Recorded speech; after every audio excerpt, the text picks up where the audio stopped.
I may swerve on that corner, whoa, whoa. That's just wanna go. What's good with it, family, man? It's your neighborhood Brody Desmo, and I'm back with yet another freaking video. I hope y'all doing good out there, man, because y'all know me, man. I'm blessed by the best, as always, man. I know I hadn't dropped a video for y'all in the last week or so, and I apologize for that. I really just been out grinding, working hard on myself, man, trying to get ready for what's next to come in my life. But in today's video, I wanted to take y'all on a trip back down memory lane, breaking down my experience in sales. Dude, I know our base is 36K, but the hiring manager told me with my potential, I'll be making 6 figs easy, bruh. I'm gonna start it out by saying, man, the insurance industry is a wonderful industry to be a part of. Just knowing that you get a chance to help people preserve their assets and also provide financial protection for those people in the event that they pass away is always a good feeling, knowing that you can help people do those things. Of course, as far as financial potential, there's no cap on how much money that you can make, because you're providing a service that you know that the people need and the market desires. Therefore, it could be extremely flexible, given the fact that you can practically make and work your own schedule. But there is a caveat. This is an industry that is solely based off of your sales and production. So if you don't make sales, you don't make money. Which in turn means that the product that you have, you're not being of use to it. It's not making use. You're not adding value to society if you're not making sales, if that makes sense. Which ultimately means that that can put you at a high risk of being unemployed.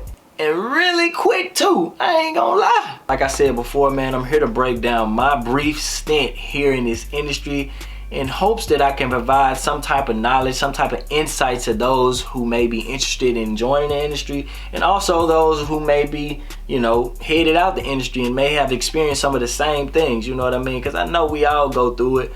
And it's a process, man. Insurance, it's a tough business, man. But I just want to break down my full sentiment of this topic in general, bro. So let's get to it. I was introduced into this industry literally right after I quit my first job, and I didn't know exactly what direction that I wanted to go into next. The main goal for me was to be in a position of where I can be able to provide value to society and help my people. You know, that's all I wanted to do. And of course, I wanted to make a lot of money in the process. My girlfriend's dad knew a guy who was the head honcho of this major insurance company here in Memphis, and he suggested that I have a conversation with him. I never considered going into the insurance business, but I just figured, you know, why not? I have nothing else to lose. I spoke and I met with the guy on multiple occasions, and he pretty much just broke down the industry, the ins and outs to insurance, what I should expect in the beginning stages and the process just in general, bro. It was all love. A lot of information to say the least, but I'm thinking to myself, cool, I think I can do this, bro. I'm really good at talking to people, so why not me? So he basically tells me, all you gotta do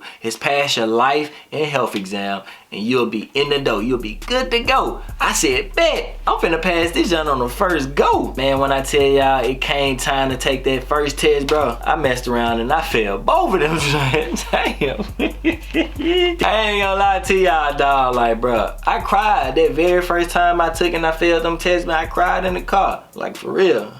No joke. So after that, I pretty much called everybody to let them know, like, the news, you know, the results of the test. And you know, head honcho, he just pretty much just keeping me in positive spirits, telling me, you know, you got it for the next time, you know, just pretty much breaking down things of what I can work on for the next time around.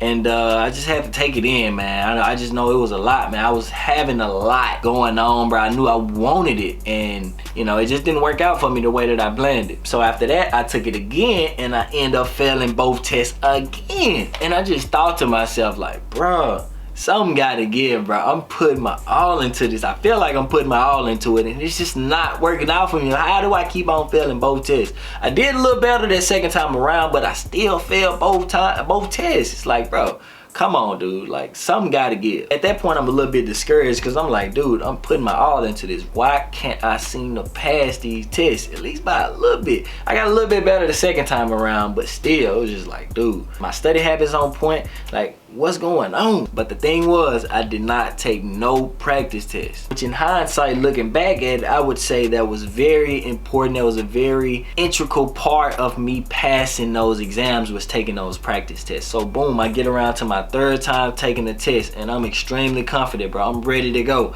I put it all on the line, studying, taking practice tests, doing no cards, doing everything I can in my power to pass this test, and eventually I came out with the dub that third time around, baby. Yes, sir, ski. And shortly after that, my career as a life insurance agent would soon take off. So I get started, and the head guy, which is pretty much like my mentor at this particular time, he recommends that I reach out to my family and friends to potentially get them on to be my first clients. In retrospect, looking back, I seen many people from an overall perspective hesitant to buy for three main reasons. Either they just don't need coverage, they don't trust you, or you just haven't convinced them or created the need on why they need what you selling. Or it could be potentially all three. And those are some of the key things that you will learn and understand as a salesman. Truth be told, many people out there know that they need insurance, they just don't have the right person to talk to about it. I never realized the importance of psychology in regards to making decisions as a consumer until I became a salesperson myself. It's a whole lot deeper than what it seems, bro, I swear. Anyway, fast forward, I eventually ended up writing a few of my family members. Crazy thing was, I only needed $1,700 to trigger my contract. The even crazier thing was, the underwriting requirements for this particular company were so strict that none of my policies ever got issued. And as a result, I never got paid. I worked at this company for 3 months, bro, and I never received one paycheck. I was putting the work in, but could I have done a little more?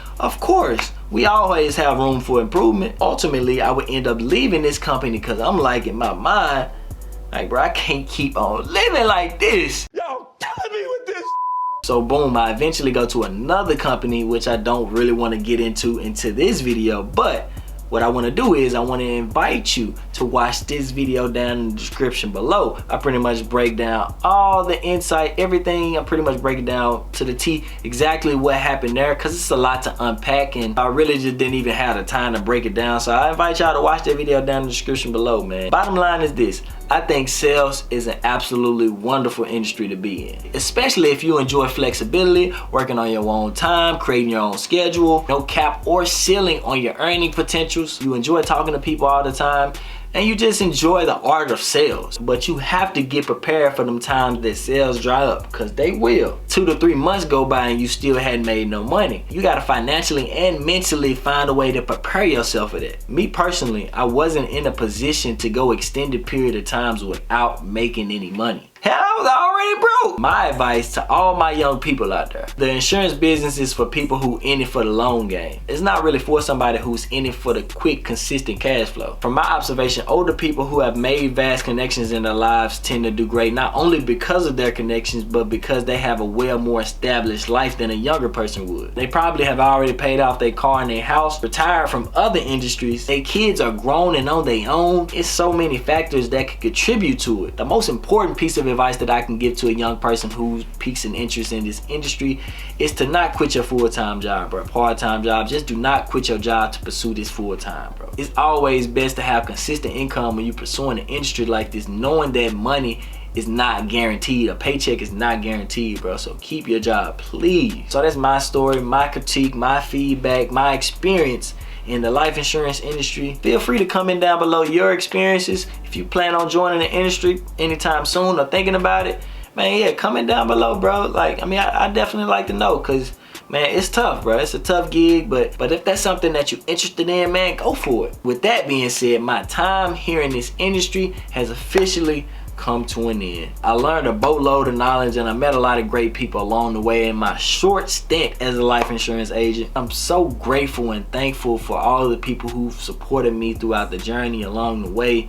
Man, it goes without show, man, that, you know, when you actually start something, you put something into action, bro, how many people will start to really like jump on board? All you gotta do is start, you know. So yeah, never took it for granted, not once. Now at this point in my life, I got bigger things that I'm chasing. Just stay tuned, family, man. I promise, bro, I got a lot in store for y'all, man. Just stay up. Finna pop out again, gang, I promise you. But until next time, I'll see y'all in the next video. Peace.